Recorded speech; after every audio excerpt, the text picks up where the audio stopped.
Hello students, आज हम लोग जो है प्रश्न विचार संस्कृत व्याकरण के जो प्रश्न विचार का टॉपिक है उसके दूसरे भेद को जानेंगे। और उसके दूसरे भेद को कुल जो है 8 भेद हैं। पर बाह्य प्रश्न विचार के जो है 8 भेद हैं और 8 भेद को भी जो तीन तीन कैटेगरी में बांटा गया है। तो पहले जो कैटेगरी में आता है तीन तीन भेद आते हैं, अघोष, श्वास और विवाह, क्योंकि ये तीनों जो एक दूसरे से कनेक्टेड होते हैं। उसके बाद घोष, नाद और संवाद, ये तीनों का अलग रखा गया है क्योंकि जो ये तीनों भी एक दूसरे से कनेक्टेड होते हैं। फिर जो सातवां और आठवां वो है अल्पप्राण और महाप्राण, ये दोनों अलग होते हैं लेकिन एक दूसरे के विपरीत होते हैं।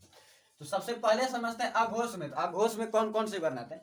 तो अघोष में जो वर्गों का प्रथम वर्ण और द्वितीय वर्ण, जैसे कि हम क ख ग घ लिखते हैं, क ख ग घ अंग। यहाँ पर वर्गों का प्रथम तो ये और द्वितीय वर्ण, ये वर्गों का जो प्रथम और द्वितीय वर्ण है वो जो अघोष कहलाता है। ये जो क है और ख है वो जो अघोष है। इसी प्रकार च में होगा, तथम होगा।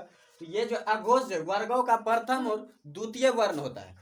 वर्गों का जो प्रथम और द्वितीय वर्ण जो है वो जो है अघोष कहलाता है। अब है श्वास। समोस जो है, श्वास जो है वर्गों के प्रथम और द्वितीय वर्ण के उच्चारण में जो है श्वास की आवश्यकता पड़ती है, थोड़ी सी श्वास ली जाती है। इस कारण से जैसे श्वास की भी संज्ञा आ जाती है, या उच्चारण के समय जो श्वास का योग होता है।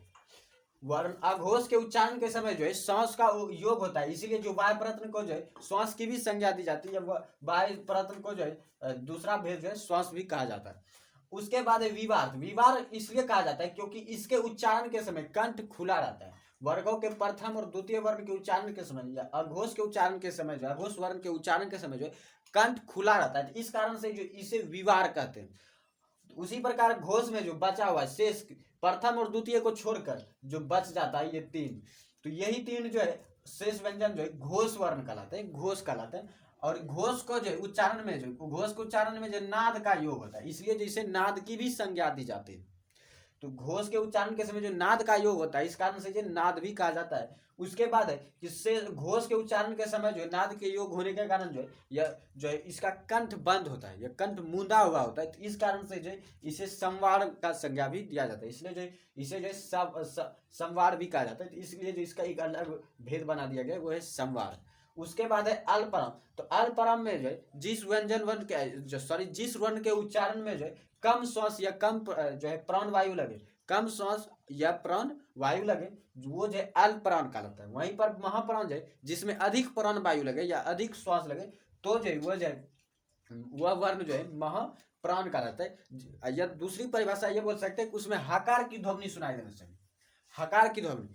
तो जिस वर्ण में हकार की ध्वनि सुनाई देती है तो वो जो है महाप्राण कहलाता है। ऐसा वर्ण जो है वर्गों का द्वितीय और चतुर्थ, मतलब वर्गों का द्वितीय ये जो ख है और चौथा घ, खास करके द्वितीय और चौथा जो वर्ण होता है किसी भी वर्ग का जो है द्वितीय और चौथा जो वर्ण होता है वो जो महाप्राण कहलाता है, वो जो है महाप्राण कहलाता है। मुख्य रूप से जो अल्पप्राण में अंत अस्थ वर्ण आते हैं और महाप्राण में जो है उष्म वर्ण आते हैं। तो आप लोग जो भली भांति समझ गए होंगे बाह्य प्रयत्न के 8 भेद और उसे किस प्रकार समझाते हैं। तो तीन तीन करके समझेंगे।